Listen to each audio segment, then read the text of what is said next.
rolling? Oh. All right, good morning guys. Welcome back to sourdough bread making.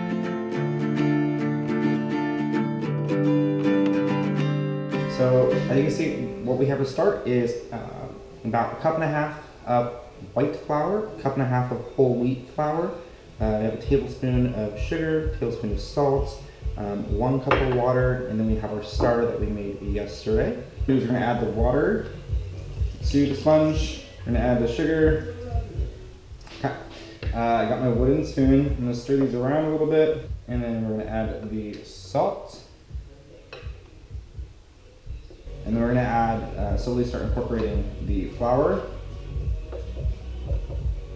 Okay, and so once it starts coming together with those 3 cups of flour in there pretty well, I have an additional 2 to 3 cups on standby here, and you want to add this until it comes together to about form a soft dough. It varies on like how moist your sponge is and how humid the area that you live in is as to how much you're actually going to need. So when it starts to come together in a nice dough, what you can do is take some of your bench flour, leftover flour we have here. I'm going to spread it out over the counter. You're going to need about 5 to 7 minutes or so until it starts to come to a really nice smooth consistency. Alright, so as you guys can see, I have a nice beautiful round loaf here. Now typically I would put this inside of like a bread basket, but I could not find one when I went to the store. So I have a large shallow bowl. It is important to be kind of shallow. So you want it to be able to kind of like expand and grow outwards, not just go straight up. I floured the bowl here and let this rest for about 30 minutes and we're going to knead it again. Oh, and I forgot to mention, you do want to cover your bread. So put it with a nice like tea towel or something, and you do want to spray this to make it a little bit damp to help keep the moisture in. So while that's resting, I am parched. So I'm going to make some citrus juice.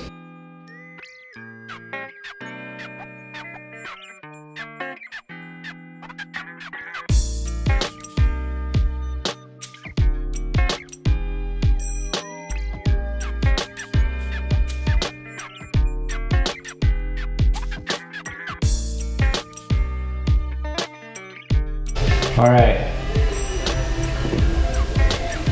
that is so refreshing. I love it. Well, good thing is, it's been about a half hour, so time to get started on the next, time to get started on the next kneading of the dough. All right, so we're back. Here's our sourdough. It is starting to kind of bubble up, so I know that it's been rising. We're going to pull this off. Ooh. So we are effectively going to just turn this out onto our floured work surface.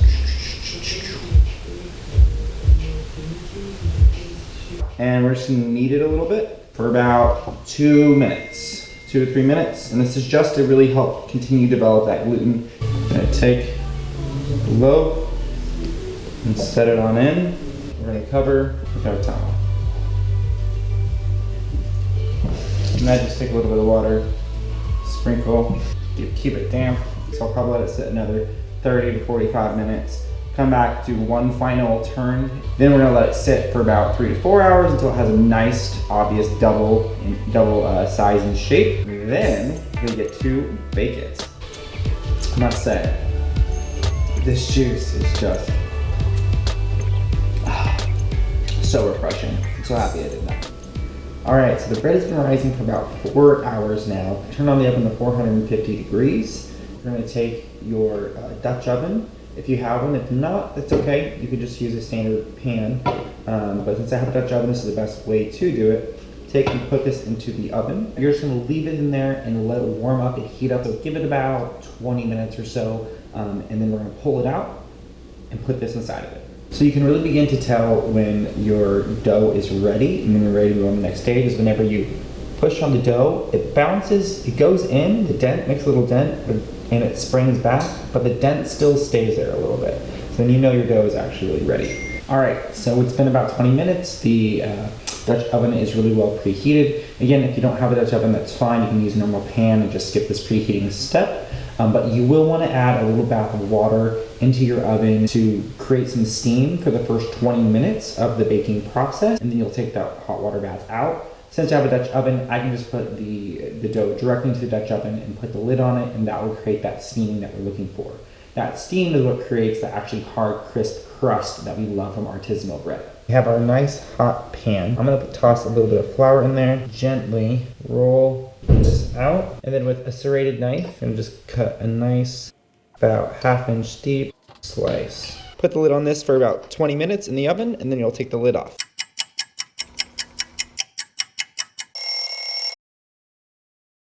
Oh, that looks beautiful. All right, back on in. Okay, we're gonna lower the heat to 400 degrees and then continue to bake it for another 30. Ooh, whoops.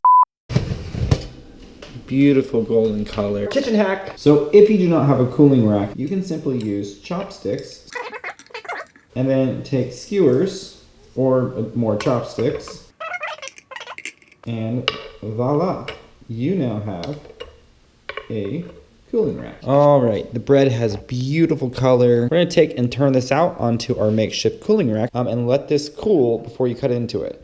That's important. You always wanna let it cool before you cut into it. Otherwise, it can change the structure of the bread and release a lot of the moisture.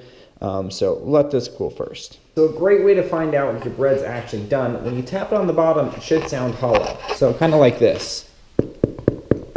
Sounds like someone's knocking at the door. Be right back. All right, so here we go. It's been resting about 20 minutes. It should be resting until it's cool, but I'm getting a little impatient and I love warm sourdough bread. So I'm gonna cut in, and as you can hear, nice and crusty. So just like you would see some artisanal sourdough at the store, that is crusty. And then we have our Kumquat spread here that I'm gonna put onto the bread. Yeehaw! I'm gonna show some. Wanna come try it? Okay. Okay. You don't wanna get on camera? Okay. Thank you. He's camera shy right now. What do you think, Drew? It's amazing. Amazing? It's nice. The crust is pretty good. Now, each time you make it, it's gonna be slightly different. Your bread could be slightly firmer, more dense, it could be slightly more airy. And it really just takes time and learning with what your starter is like. And if it's more active, when it is most active, so use it inside your bread. Sometimes you might need to change your flour ratios to water ratios. But at the end of the day, it's all a learning process. And as I mentioned before, sourdough is drastically different house to house and where you're at. So you're gonna make some bad bread. Sometimes it'll come out great, sometimes it's not gonna come out so great, and just learn from it. Try again and go at it again. Don't give up. I'm gonna go eat this. Bye.